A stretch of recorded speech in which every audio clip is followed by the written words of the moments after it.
খুবই দুঃখের সাথে জানানো যাচ্ছে যে আলপনা দিদি আমাদের মাঝে আর নেই। যে কিপটা বউ শাশুড়ি নাটক করেছে, কত অভিনয় করে মানুষকে আনন্দ দিয়েছে, আজকে সে নেই। মায়ের কোল খালি করে তিনি চলে গিয়েছেন।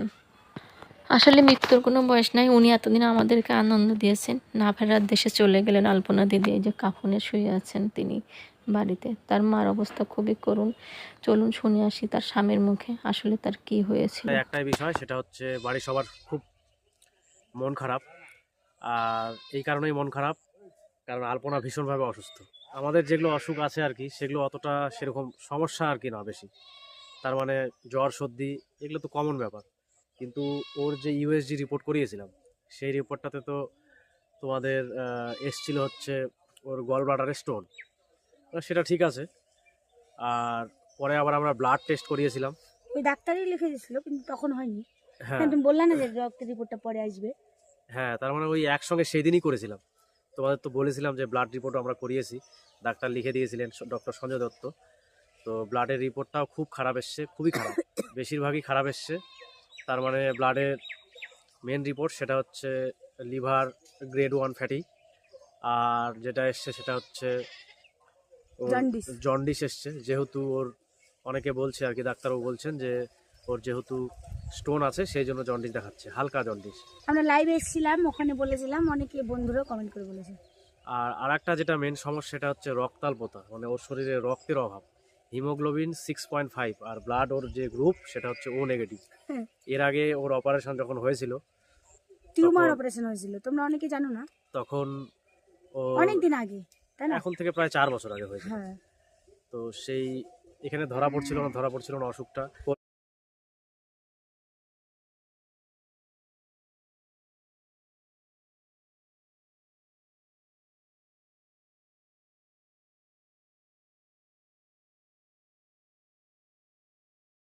কলকাতাতে এনআরএসে গিয়ে ওই মানে ধরা পড়েছিল যে ওর নিউরোফাইব্রোমা হয়েছিল। তো রগের টিউমার। সেই জন্য ওখানে অপারেশন ওটা করতে হয়েছিল, প্লাস্টিক সার্জারি। আর না, খুব, প্লাস্টিক সার্জারি করিনি আমরা।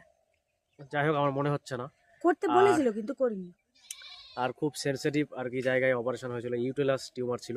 আর এখন যেটা ওর সমস্যা সেটা হচ্ছে রক্তে হিমোগ্লোবিনের পরিমাণটা খুবই কম, 6.5। আমরা ডাক্তারবাবুকে বললাম, ডাক্তারবাবু বললো যে অত ঘাবড়ানোর কিছু না, শারীরিক সমস্যার জন্য অনেক সময় রক্ত কমে যায় শরীরে। শরীরে ঠিকঠাক খাওয়া দাওয়া, ঠিকঠাক ফল খেতে হবে, মানে যেগুলো যেগুলো ফল খেতে বলেছে, যেমন বেদানা খুব করে খেতে বলেছে, আর খেতে বলেছে হচ্ছে বিট, আর সেই সঙ্গে খেতে বলেছে মোচা, থোড়, কলা। কলা, মানে ফল বেশি বেশি করে খেতে বলেছে। তাহলে বলছে যে 2-3 মাসের মধ্যে মোটামুটি 8, 3 মাস 8.5, হলো, 3 মাস। 9-এর উপরে চলে আসবে। আর কিছু ওষুধ দিয়েছে, সেগুলো ওষুধ চলছে ওর। এখনও ওর বমি বমি ভাবটা যায়নি, মাঝে মাঝে হঠাৎ করে একদিন করে বমি বমি ভাব করছে। আর অনেকে আমার বন্ধু বান্ধবরা বলছে যে গল ব্লাডারের স্টোন নাকি গলে না, মানে ওটা গলে বের হওয়ার রাস্তা নেই। কিন্তু ডাক্তারবাবু বললেন যে গলে যাবে, কোনো অসুবিধা নেই, তোমরা 3 মাস ওষুধ খাও, 3 মাস পরে আবার চেক আপ হবে, সেই চেক আপে আবার দেখতে পারবা যে গলেছে কিনা বা অতখানি আছে নাকি। তো সেই বিশ্বাস নিয়ে আমরা ওর ওষুধ খাওয়াচ্ছি। এখন মেন সমস্যা